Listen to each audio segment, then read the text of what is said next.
So what I'm going to do is, first of all, we're going to have a look at some of the typical behaviours that might help you recognise you've got neurodivergent people in the classroom, neurodivergent students in the classroom. The first thing is that their grades, this is what I always tell people, their grades don't match their intelligence. This is the first thing to point out to people, that often the grades that these kids are getting do not match their clear intelligence. You'll also find that much of the time they don't fit in socially, especially those with ADHD and autism.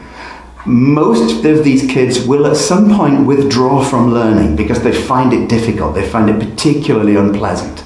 They may therefore exhibit oppositional behaviour. You withdraw from learning, you exhibit oppositional behaviour. And this provides the groundwork for burnout and mental health problems. Now, one of the things that makes this really hard for you to spot is that there's a lot of what we call masking going on.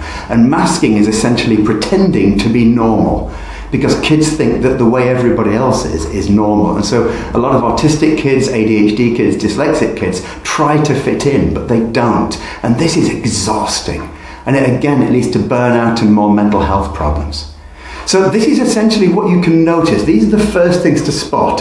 Spot grades versus intelligence, how they don't fit in socially, they withdraw from learning, become oppositional, they may suffer burnout, and they may have mental health struggles. But there are certain behaviours, certain physical things that you might see in neurodivergent kids. One of them is tiredness or disorganisation or unusual handwriting. You might find energy spikes and energy troughs, so highs and lows of energy, clumsiness. I mean, good grief, I'm clumsy. You might find stimming, heightened emotions, frustration, or they might get distracted. And I use this word stimming. Stimming is essentially fiddling with something all the time.